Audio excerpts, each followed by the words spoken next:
আসসালামু আলাইকুম এভরিওয়ান, সবাই কেমন আছেন? সবাইকে আমার পেজে আমন্ত্রণ জানাচ্ছি। আরেকটি নতুন ভিডিও নিয়ে আসলাম ভিডিওটি দেখার জন্য। তো আজকে রান্না করব হচ্ছে ডিম বেগুন। আসেন কীভাবে রান্না করে দেখে নিই। তো এখানে আমি গোল গোল করে চাক করে কেটে এখানে মাঝখানে খালি করে নিয়েছি। তারপর এটাকে ভেজে আপনাদের দেখাচ্ছি কিভাবে রান্না করি। মাঝখানেরটাও ফেলে নিই, এটাকেও ভেজে ফেলবো। তো আসেন পুরো ভিডিওটা দেখেন আমার সাথে। সাধারণত বেগুন যেভাবে ভাজি ওইভাবে মশলাটা আমি দিয়ে দিচ্ছি। বেগুন ভাজিতে হলুদ মরিচ লবণ দিলেই হয়, অন্য কিছু তো দেই না আমরা, সবাই জানি। দিয়ে দিলাম লবণ, দিয়ে দিলাম মরিচের গুঁড়ো, দিয়ে দিলাম হলুদের গুঁড়ো। এবার ভালোভাবে মাখিয়ে নিব। এই তো সবগুলো মাখা আমার কমপ্লিট। এখন কড়াইতে তেল গরম করে ভেজে নিব।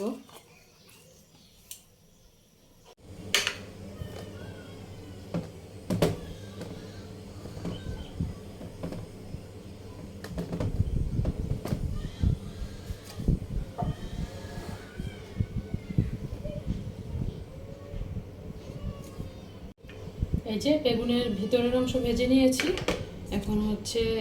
এখন এই ফাঁকা করে নিয়েছি, ফাঁকা অংশটুকু ভাজবো একটা করে।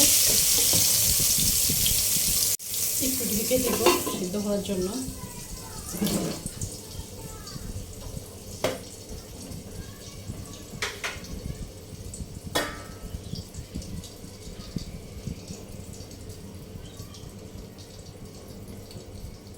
বেগুন হয়ে গিয়েছে, এখন আমি বেগুনের মাঝখানে ডিমটা দিয়ে দেব।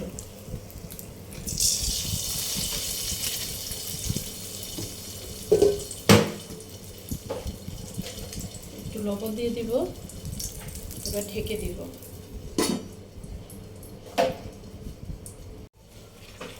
এখন আমি ভাজা বেগুনটা দিয়ে ভর্তা করে নেব।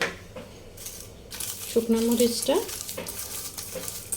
লবণ দিয়ে কচলিয়ে নিব। এখন সব উপকরণ একসাথে মিশিয়ে নিব।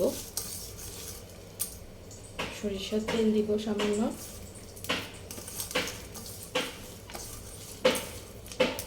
তারপরে দিয়ে দিব এই যে ভাজা বেগুন কচলিয়ে ভর্তা করে। এখন ওই পিঠ করে ভেজে নিব।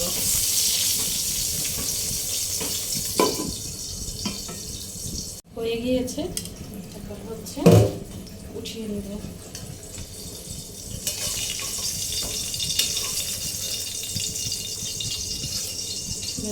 এখন আরেকটা দিয়ে দিব।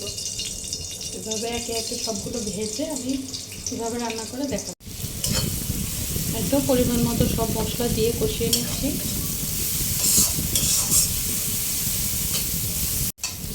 এখন কিছুটা পানি দিয়ে দিব।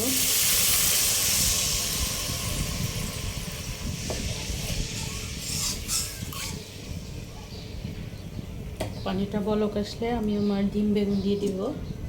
পানি বলক চলে আসছে, এখন দিয়ে দিব আগে থেকে আমার ডিম আর বেগুন ভেজে রেখেছিলাম, দেখেছেন। এগুলো দিয়ে শুকনো শুকনো করে নামিয়ে নেব। হয়ে গিয়েছে প্রায়, এখন দিয়ে দিব কিছুটা ধনেপাতা।